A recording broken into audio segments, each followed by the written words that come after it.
Hi hello అండి, మరొక కొత్త వ్లాగ్తో మీ ముందుకు వచ్చేసాం.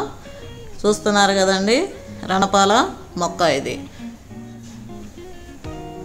ఈరోజు రణపాల మొక్క గురించి చూద్దాము. మా యొక్క బాల్కనీలో కొన్ని రోజుల నుంచి మేము పెంచుతూ ఉన్నాం అన్నమాట. ఈ రణపాల మొక్క యొక్క ఉపయోగాలు ఏంటో తెలుసుకుందాము. అలానే ఈ యొక్క ఆకు ద్వారా మరి కషాయం ఎలాగా చేస్తారు ఆకుతో, అది కూడా చూద్దాము.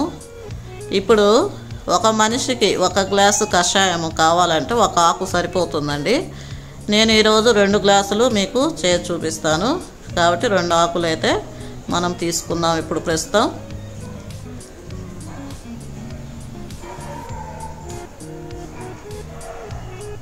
ఇక్కడ ఒక చిన్న ఆకుని మనము ఒక తొట్టులో పెట్టినట్టయితే చాలా ఈజీగా మరి అది పెరుగుతుంది.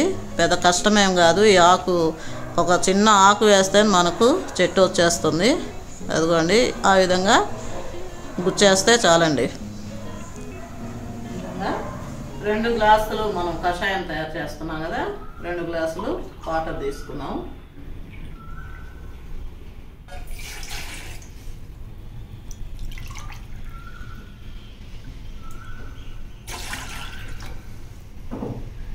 వాటర్ తీసుకొని మనం దీన్ని బాయిల్ చేద్దాం. బాయిల్ చేసి ఈ ఆకులు ఇప్పుడు వీటిని శుభ్రంగా కడుక్కొని దీనిలో తుంచివేయటమే. నీట్గా కడిగాను.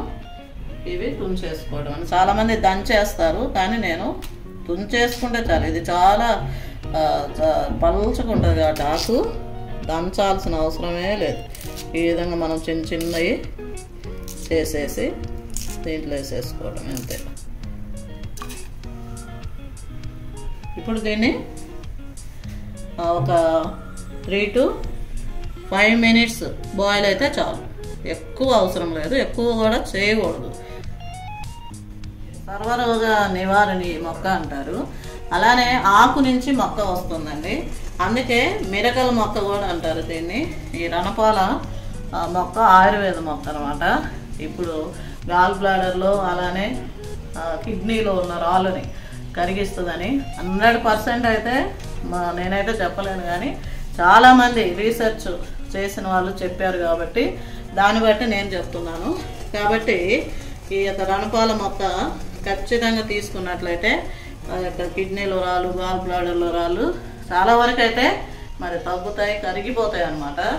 కాబట్టి దీన్ని రెగ్యులర్గా కాకపోయినా వారానికి 2-3 టైమ్స్ ఆల్టర్నేటివ్గా మండే తీసుకుంటే వెనస్డే అట్లా తీసుకోండి, చాలా మంచిది ఆరోగ్యానికి. ఇది ఈ విధంగా 3 to 5 minutes బాగా బాయిల్ అయిన తర్వాత వడగట్టుకొని తాగటమే అనమాట. ఈ విధంగా బాయిల్ అవుతుంది చూడండి. దీనికైతే కలర్ ఏం రాదు, ఇంట్లోనే ఉంటుంది. ఇప్పుడు అయిపోయింది చూడండి, బాయిల్ అయిపోయింది. దీన్ని మనము వడగట్టుకుందాం.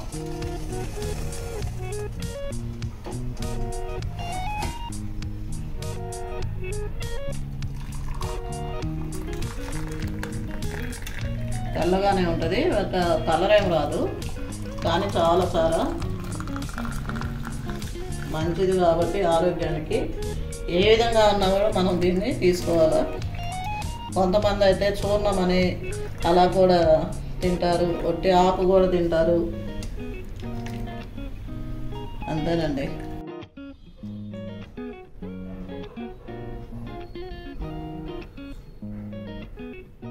ఏముండదండి, అంతా అసలు ఈజీగా తాగేయచ్చు. కాబట్టి మీరు రెగ్యులర్గా వద్దు, డే బై డే తాగండి.